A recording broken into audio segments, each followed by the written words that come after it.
तो आज की मूवी आपकी सोच से कुछ ज्यादा ही वाइल्ड होने वाली है, तो इस मूवी को आप अपने ही रिस्क पर देखना क्योंकि ये कुछ ज्यादा ही संस्कारी है।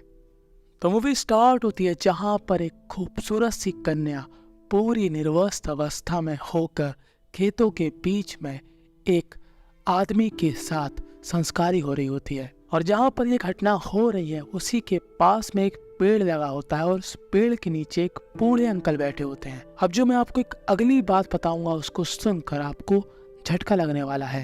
दरअसल ये बूढ़े अंकल उसी लड़की के पिताजी होते हैं जो कि यहाँ जंगल में संस्कारी हो रही है, और इस पिता को मालूम है कि हाँ उसकी बेटी संस्कारी हो रही है क्योंकि उसी ने उस आदमी को बुलाया जो कि उसकी बेटी के साथ संस्कारी हो सके।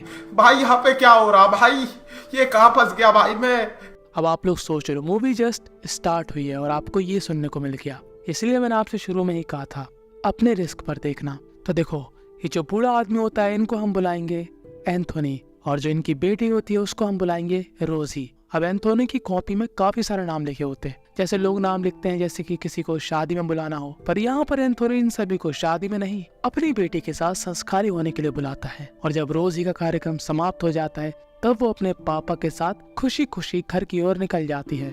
जैसे हम सब के लिए ये काम काफी बड़ा हुआ है कि यार एक बाप अपनी बेटी को ऐसे कैसे करवा सकता, पर इन दोनों के लिए ये सब नॉर्मल है क्योंकि इनको इस काम से पैसा मिलता और रोजी ही अपने घर की रोजी रोटी चलाती। अब इन दोनों के अलावा इनके घर में दो और सदस्य होते हैं, एक रोजी की बहन और एक रोजी का भाई। दोनों ही रोजी से छोटे होते हैं। रोजी के भाई को हम बुलाएंगे मैक्स और उसकी छोटी बहन को हम बुलाएंगे मैक्सी। तो अब हर रोज की तरह जब एंथोनी अपनी बेटी रोजी को एक कस्टमर के पास ले जाता, पर आज के दिन ये कस्टमर पता नहीं कौन सी शिलाजीत खा के आता। ये कस्टमर को ज्यादा ही ताकत लगा रहा था जिससे रोजी को दर्द हो रहा था। तो यहाँ पर इस कस्टमर और एंथोनी के बीच में लड़ाई हो जाती है और हाथापाई में गलती से एंथोनी को ब्लेड लग जाता है और एंथोनी की वहीं पर मौत हो जाती है। अब रोजी भी इस आदमी का कुछ नहीं उखाड़ पाती क्योंकि ये आदमी एक गैंग का मेंबर होता है। अब कुछ दिन बीत जाते हैं और ये लोग अभी तक दुख की अवस्था में है, पर पेट भरना है तो काम तो करना पड़ेगा। घर में एक भाई है, छोटी बहन है, तो अब रोजी डिसाइड करती है कि वो अकेले ये सब काम करेगी। पर नहीं, मैक्स कहता है कि मैं भी तुम्हारे साथ चलूंगा, जो काम पापा करते थे वो काम अब मैं करूंगा। कितना पारिवारिक माहौल है ना।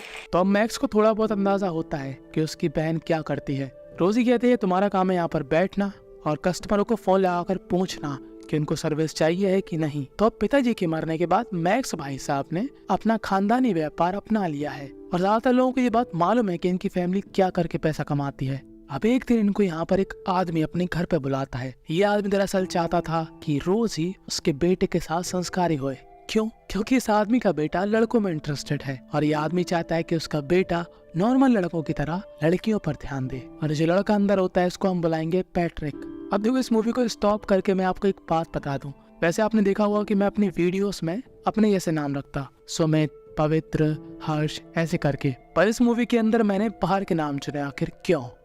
क्योंकि ये मूवी कुछ ज्यादा ही संस्कारी है और मैं नहीं चाहता कि भाई आप लोगों की बेइज्जती ना हो जाए, क्योंकि यार मेरा और आपका भी संबंध एक दोस्ती वाला, ना कि कुछ और। खैर वापस आते हैं मूवी के अंदर। तो अभी यहाँ पर पैट्रिक और रोजी एक दूसरे को जानते हैं, तो वो लोग यहाँ पर नौटंकी करते हैं। ये लोग बस यहाँ पर वो आके आवाजें निकालते और पैट्रिक के फादर को ऐसा लगता है वाओ रोजी ने तो कमाल ही कर दिया, ऐसी आवाजें मेरे बेटे के मुंह से निकलवा कर मेरे कानों को सुकून मिल गया। तब इनका काम ऐसे ही चलता रहता है।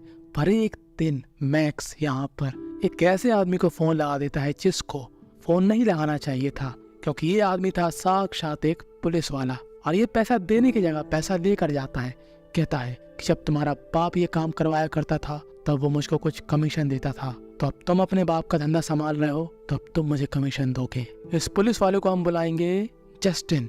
अब इतनी बार संस्कारी होने के बाद रोजी की तबीयत थोड़ी बहुत बिगड़ जाती है, तो मैक्स कहता है अब मैं ये काम करूंगा। तो अब रोजी लोगों को फोन लगाती और मैक्स मैदान पर उतरता।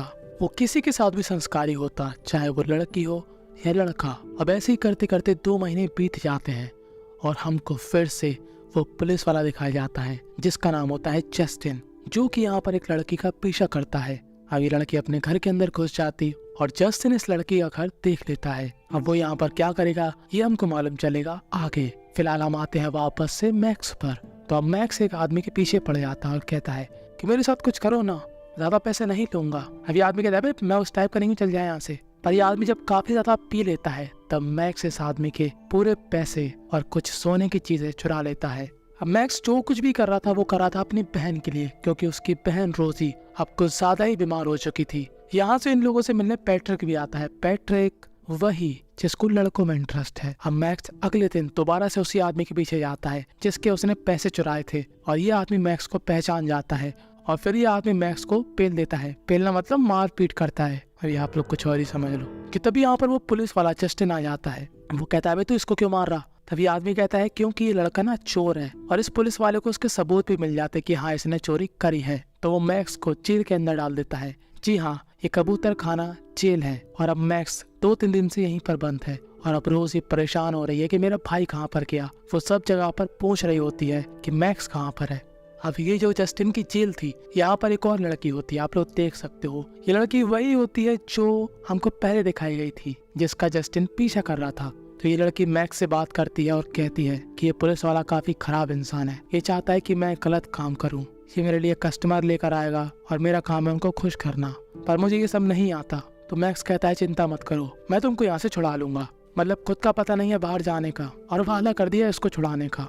और दूसरी तरफ बेचारी रोजी परेशान है कि मेरा भाई कहाँ पर रह गया, और उसकी तबीयत भी दिन प्रतिदिन बिगड़ती जा रही है। और दूसरी तरफ जस्टिन, वो भी परेशान है क्योंकि वो जिस लड़की को लेके आया काम के लिए, उसको उस काम के बारे में मालूम ही नहीं है जो जस्टिन उससे कराना चाहता। तो कस्टमर यहाँ पर भाग रहे हैं, तो वो इस लड़की के ऊपर गुस्सा निकाल रहा। तो अब मैक्स यहाँ पर दिमाग लगाता है और जस्टिन से कहता है कि मुझको मालूम है कि तुम इस लड़की को यहाँ पर क्यों लेके आए। तुम चाहते हो कि जो मैं काम करता हूँ वैसे ही पैसे तुम कमाओ, पर तुम्हें इस काम के बारे में कुछ भी नहीं मालूम।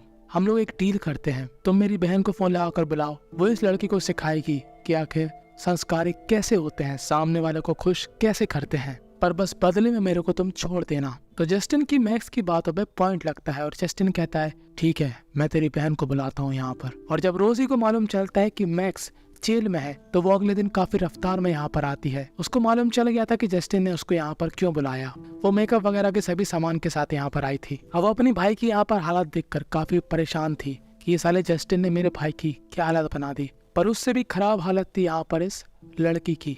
अब जस्टिन यहाँ पर रोजी को अंदर बंद कर देता है और कहता है कि इसको सिखाओ कि काम कैसे करते हैं। मैं चाहता हूँ कि तुम इसको अपने जैसा एक्सपर्ट बनाओ। और जब रोजी इस लड़की को नहला धुलाकर साफ सुथरा करके जस्टिन के सामने प्रस्तुत करती है, तो जस्टिन रोजी को यहीं पर बंद करके इस लड़की को ऊपर ले जाता है और बिना इस लड़की के परमिशन के इसके साथ गलत काम करता है। और रोजी और मैक्स को ये सब देखकर काफी बुरा लगता है उस लड़की के लिए, पर ये दोनों बेचारे कुछ भी नहीं कर सकते थे क्योंकि ये दोनों ही अंदर बंद थे। पर जब जस्टिन ऊपर से नीचे आता है तब रोजी उसको अपने पास बुलाती है और उसके अंदर के जानवर को दोबारा से जगाती है। और जैसे ही जस्टिन के अंदर की संस्कारी होने वाली फीलिंग्स जागती है, रोजी धीरे से अपने बैग से उस तरह निकाल कर इसका गला काट कर यहाँ से मैक्स को छुड़ाने भागती है। यानी कि इस विलन का यहाँ पर खात्मा हो चुका है। पर अब रोजी को मालूम है कि उसने जिसको मारा है वो एक पुलिस वाला है, तो अगर वो लोग पकड़े गए तो उनके एंड लगना कन्फर्म है। तो ये लोग यहाँ पर क्या करते हैं, ये लोग सबसे पहले आते हैं घर में। यहाँ पर मैक्स और रोजी के साथ वो लड़की भी होती है। उस लड़की को भी ये लोग जेल से अपने घर ले आए थे। अब इनका प्लान था कि सारा सामान लेकर यहाँ से छू मंतर होना, और यहाँ पर इनकी मदद पैट्रिक करता है। पैट्रिक अपने पापा की कार चुराकर इन चारों को अपने साथ बैठाकर यहाँ से भाग जाता है। दरअसल पैट्रिक भी नहीं चाहता था यहाँ पर जीना, क्योंकि उसको पसंद थे लड़के और पिताजी चाहते थे कि वो पसंद करे खूबसूरत सी हसीना, जो कि वो नहीं करना चाहता था। तो अब ये पांचों लोग यहाँ से भाग जाते हैं। और अब मैं जो आपको बात बताऊंगा उसको सुनकर आप पूरी तरीके से हिल जाओगे। अब हमको ऐसा लग रहा था कि ये लोग कोई काम धंधा करेंगे, पैसे कमाएंगे और एक दूसरे की हेल्प करके जीवन चलाएंगे, पर नहीं। अब देखो ये लोग क्या करते हैं। रोजी संस्कारी होती है लड़कों के साथ, वो लड़की भी संस्कारी होती है लड़कों के साथ, मैक्स संस्कारी होता है आंटियों के साथ, और पैट्रिक संस्कारी होता है लड़कों के साथ। और कस्टमर को कौन बुलाता है? मैक्स ही। और इस आखिरी वाले सीन को देखकर मैं बस यही कहना चाहता हूँ, इतना पारिवारिक माहौल है ना। खैर बस यहीं पर ये मूवी थी एंड हो जाती है। इस मूवी से हमको यही सीखने को मिला कि इस मूवी से कुछ भी मत सीखें, और मैं दिल से चाहता हूँ कि आप ये मूवी अपने दोस्तों के साथ शेयर करो ताकि उनको भी मजा आए इस मूवी की स्टोरी जानकर। और अगर आपको साउथ और बॉलीवुड की नई नई मूवी पसंद है तो आप मेरे एक और चैनल को सब्सक्राइब कर सकते हो जिसका नाम है बोलो वर्सेस। तो आप लोग खुश रहो, अपने दिमाग से सारी टेंशन हटा लें और ऐसी मूवी से कोई भी सीख ना लें।